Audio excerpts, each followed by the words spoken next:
Quarter 3, Aralin 8, Biographical na Sanaysay, Comic Book Brochure. Mga layunin. Nakabubuo ng isang biographical na sanaysay sa isa sa mga tauhan ng epikong bayan sa pamagitan ng tekstong multimodal. Naibabahagi ang nilikhang tekstong multimodal sa napiling platform na naisinasaalang-alang ang kasanayang komunikatibo at etikal na kasanayan at pananagutan. A. Nakapagsasagawa ng comic book brochure sa pamagitan ng pagkukwento batay sa ibinigay na rubric.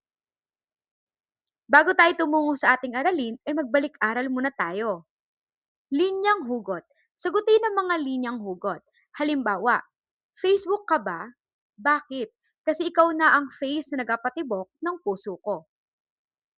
Paghawa ng bokabularyo sa nilalaman ng aralin. Pili sagot. Piliin ang titik ng tamang sagot. Una, ano ang online platform? Tama, A. Ito ang nagbibigay ng serbisyong digital sa internet. Ikalawa, ano ang logo? Tama, letter A. Ito ay isang simbolo.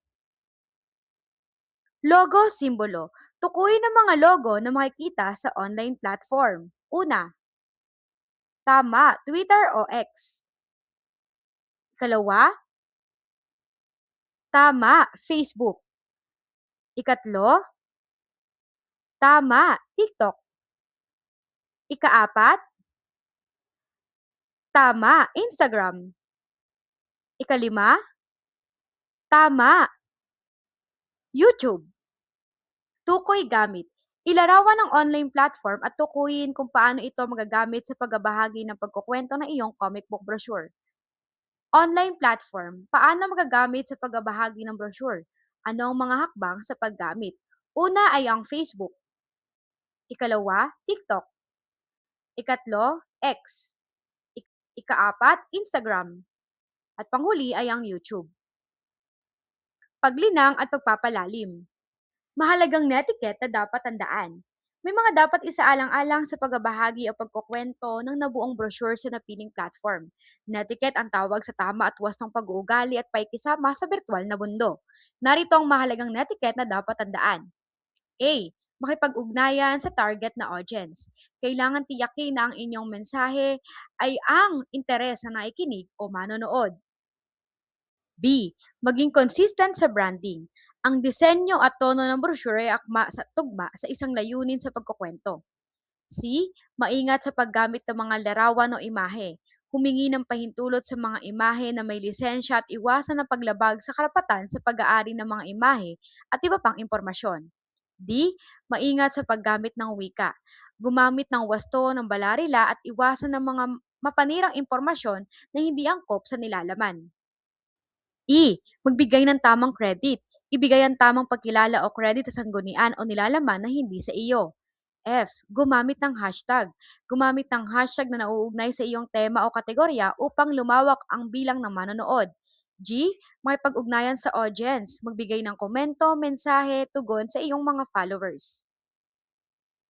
H. Maging transparent at papanagot. Maging handa sa pagsagot kung may tanong ang iyong audience. Panatilihing bukas ang komunikasyon sa pamagitan ng pagsagot sa mga puna at tanong. I. Maging magalang. Huwag maging agresibo at igalang ang opinyon ng iba. Ang responsableng pamamahayag. Ang sistematiko at mahusay na pagkuha ng impormasyon ay mahusay na katangian na responsableng pamamahayag. Ang pagtiyak na totoo at lahitimo ang pinagkukunan ng mga datos ay bahagi ng matapat na paglalahad ng katotohanan. Sa paglikha ng balita at iba pang mga sulating pampahayagan, palaging dapat manaigay ang katotohanan.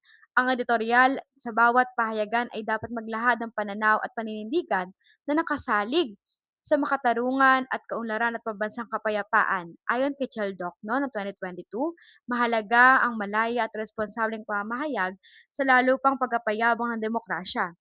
Kaya mahalagang alagaan natin ito upang matiyak na mayroong magbantay sa ating mga karapatan at kalayaan. Pagtataguyod ng gender and development. Kasabay ng pag-unlad ng ating lipunan ay ang pagkilala sa karapatan ng bawat tao, anuman ang edad at kasarian.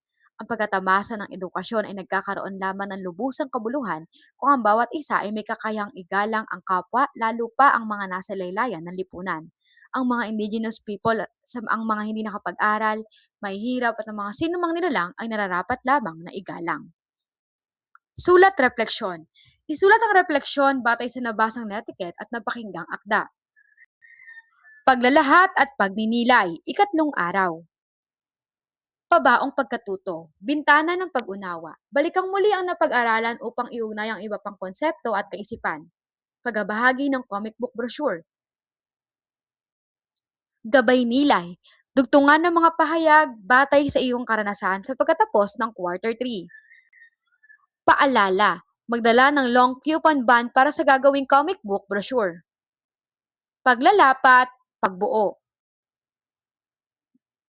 Kalidad brochure, gamit ang rubrics tayahin ng brochure ayon sa pamantayan. Pagtataya, ikalimang araw. Kwento Comics, ibahagi ang nagawang brochure sa pamagitan ng pagkukwento sa napiling online platform. Gawing batayan ang rubrics. Maraming salamat sa pakikibahagi.